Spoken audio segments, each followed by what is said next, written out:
یہ صدائے حریت جموں کشمیر ہے۔ کشمیر اپڈیٹ کے ساتھ ابن سلام۔ جابرانہ پابندیوں کے باعث وادی کشمیر اور جموں و لداخ خطوں کے مسلم اکثریتی علاقوں میں آج 141ویں روز بھی نظامی زندگی مفلوج اور لوگ شدید مشکلات سے دوچار رہے۔ کشتواڑ قصبے میں پولیس کی ایک چوکی پر حملے میں 2 پولیس اہلکار زخمی ہو گئے۔ حملے کے بعد قابض فورسز نے پورے علاقے کو گھیرے میں لے کر تلاشی آپریشن کیا۔ بھارتی فوجیوں نے سوپور اور ترال قصبوں میں تلاشی کارروائیوں کے دوران 2 نوجوانوں کو گرفتار کر لیا۔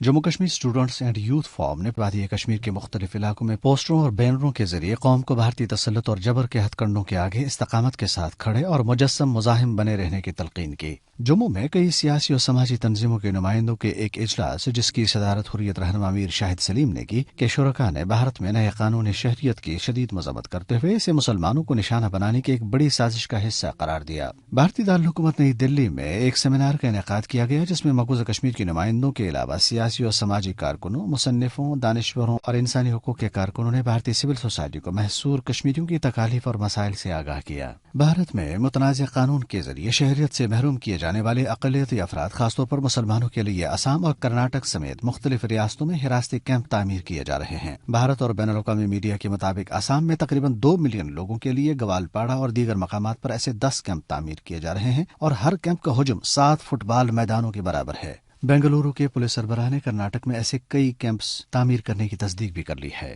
اپڈیٹ ختم ہوا۔ اکھنڈ بھارت کے پجاریوں نے نہ صرف مقبوضہ کشمیر کی خصوصی حیثیت ختم کر کے کشمیریوں کی مسلم شناخت پر جارحانہ حملہ کیا بلکہ متنازع قوانین پاس کر کے بھارتی مسلمانوں کو بھی للکارا۔ ہندوتوا کے ان مسلم دشمن اقدامات کے خلاف بھارتی باشندے سراپا احتجاج ہیں۔ اس حوالے سے سنتے ہیں جموں کشمیر پیپلز لیگ کے وائس چیئرمین اور حریت کانفرنس آزاد کشمیر شاخ کے رہنما سید اعجاز رحمانی کی گفتگو۔